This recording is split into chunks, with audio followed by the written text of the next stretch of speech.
Pozdravljeni, tukaj sem zato, da predstavim novo generacijo aplikacije Cobiss Plus. Predvidevam, da to aplikacijo poznate. Poznate? Uporabljate tudi? Dobro. Cobiss Plus smo napisali na novo. Naslednja verzija bo popolnoma nova aplikacija. In jaz vam obljubim, da bom dal vse od sebe, da boste na koncu te predstavitve razumeli našo odločitev. Predstavitev bo sestavljena iz 3 kratkih sklopov. Najprej zakaj nova verzija, potem odločitve, ki smo jih sprejemali pri samem razvoju, sledita 2 kratka predstavitvena videa in na koncu še se lahko malo pogovarjamo. Zakaj nova verzija? Temeljni razlog za prenovo je bila podpora mobilnih naprav. Novi Cobiss Plus podpira vse velikosti ekranov. Na mobilnih napravah so podprte vse funkcionalnosti, aplikacija je enako učinkovita in tudi enaka uporabniška izkušnja kot na velikih ekranih. Hitrost. Novi Cobiss Plus je prepričljivo hitrejši. Naredili smo že samo optimizacijo nalaganja vsebine in sicer tisti podatki, ki so ključni, jih nalagamo prioritetno. Vsi ostali manj pomembni podatki se nalagajo v ozadju. To pomeni, da dosežemo bistveno hitrejši izris spletne strani na naši napravi. Odzivnost. Odzivnost smo povečali z novo tehnično implementacijo. Prejšnji Cobiss Plus je temeljil na tehnologiji, ki deluje tako, da se spletna stran dokončno oblikuje na strežniku. Kaj to pomeni? To pomeni, če želimo dodati kakšne podatke ali spreminjati kakšne podatke, ki so prikazani na našem ekranu, pač obstoječo stran zavržemo in potem na strežniku vse podatke izračunamo na novo in prikažemo novo stran. Novi Cobiss Plus podatke obdrži pri sebi. Na novo se računajo in nalagajo zgolj tisti podatki, za katere je to nujno. In to je bistvena razlika v odzivnosti. PWA, to je kratica, ki pomeni Progressive Web Application. Novi Cobiss Plus bo deloval kot progresivna spletna aplikacija. Kaj to pomeni? V bistvu še vedno gre za spletno aplikacijo, ki je dosegljiva na spletu. Ampak ta aplikacija zna oponašati vedenje naložene aplikacije. Aplikacijo si lahko naložimo na našo napravo, imamo na naviziju, imamo bližnjico in ko zaženemo aplikacijo s to bližnjico, potem ta aplikacija tudi se izvaja v celozaslonskem načinu, pomeni, da nimamo na vrhu tiste navigacijske vrstice od brskalnika. In pa nadgrajevanje. Prejšnje 4 točke so se bolj dotikale uporabniške izkušnje, ta zadnja točka pa je bolj za nas, programere, in za našo izkušnjo v nadaljnjem razvoju. In sicer obstoječi Cobiss Plus ima že za seboj precej zgodovine, bil je deležen ogromno sprememb, ogromno nekih dopolnitev in vse to se pozna tudi na kodi. Koda skozi čas postane težko pregledna, težje jo obvladujemo in potem tudi težje vzdržujemo in pa nadgrajujemo aplikacijo. Z novo verzijo smo programerji pridobili čistopis te kode in pa zdaj še ena mogoče pomembna stvar je tukaj, da smo tudi šli na modernejše tehnologije, ker imamo večjo podporo tudi potem z uporabo umetne inteligence, ki nam pomaga pri programiranju. In pa potem odločitve, ki smo jih sprejemali pri samem razvoju. Ko smo se lotili aplikacije, nove verzije aplikacije Cobiss Plus, smo si želeli jasno in konkretno odgovoriti na naslednja vprašanja. Kaj, zakaj in kako? Kaj je Cobiss Plus? Katere so tiste funkcionalnosti, ki ga določajo? Mislimo si, je le orodje za iskanje gradiv po knjižnicah, ampak z leti razvoja je postal mnogo več in tudi ponuja različne načine uporabe. Tako je recimo za raziskovalce to orodje, ki omogoča dostop do znanstvenih člankov, delajo sezname gradiv, uporablja orodje za citiranje. Za nekoga, ki bere e-knjige, je to dostop do e-gradiv. Jaz imam doma otroka, nakupe slika, nič za mene je pomembno, katere knjige imam sposojene, kdaj jih moram vrniti. Potem spet za slepe in slabovidne je recimo to orodje, ki ponuja popoln dostop do vse funkcionalnosti. In naš cilj je, da naredimo aplikacijo odlično in učinkovito za vse skupine uporabnikov. Zakaj?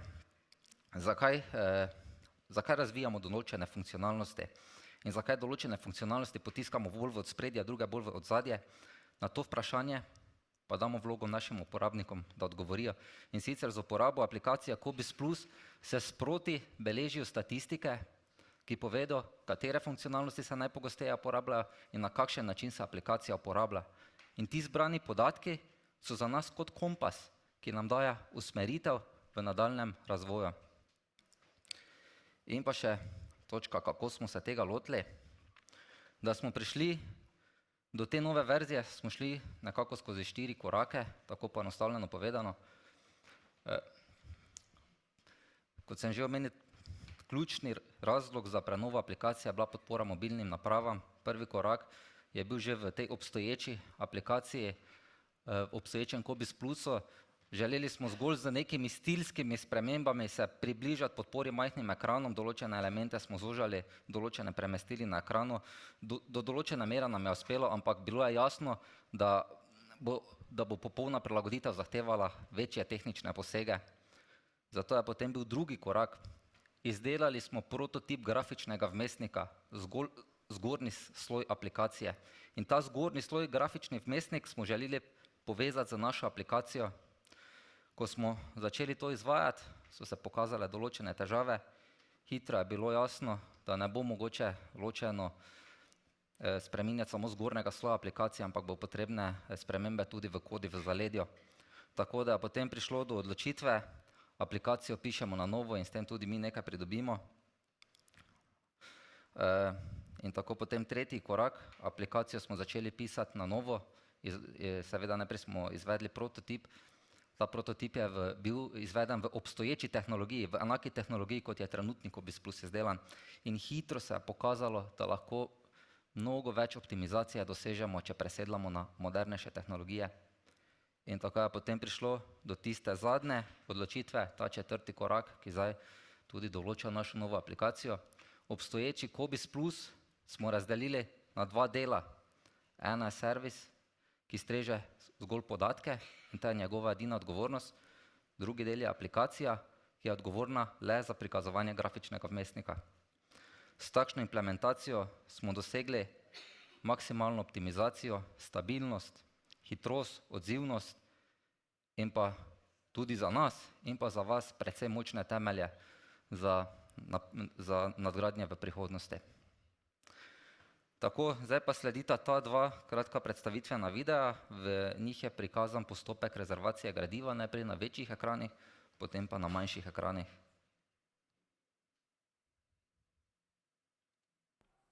Poglejmo nekaj osnovnih akcij v aplikaciji Cobiss Plus na delovni postaji.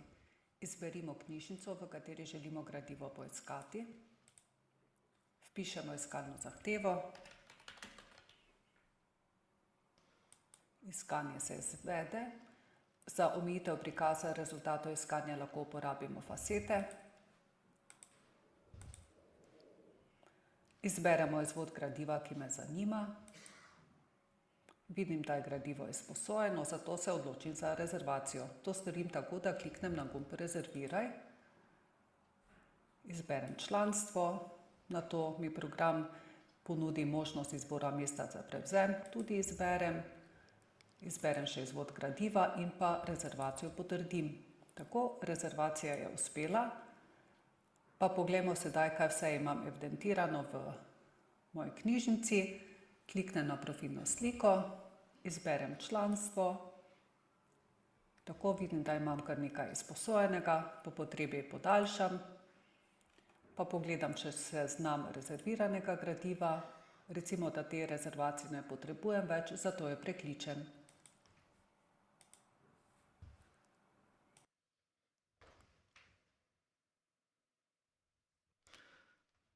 Tako, pa še naslednji posnetek. Poglejmo rezervacijo na mobilni napravi. Tukaj imamo primer, ko smo gradivo že poiskali. Pritisnemo gumb Rezerviraj in nato izvedemo ostale postopke v rezervaciji gradiva. Torej, izberemo člana, izberemo mesto za prevzem, izberemo gradivo in pa potrdimo rezervacijo.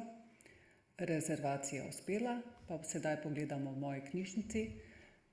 Izberemo profilno sliko, izberemo članstvo, na katerem želimo pregledati seznam evidentiranega gradiva,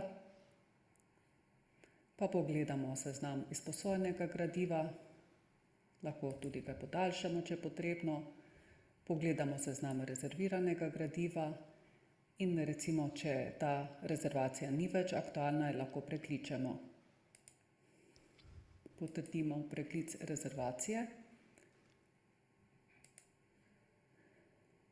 Pa pogledamo še seznam priljubljenega gradiva, torej gre za gradivo, ki bi nas eventualno kdaj kasneje zanimalo in si ga želimo izposoditi.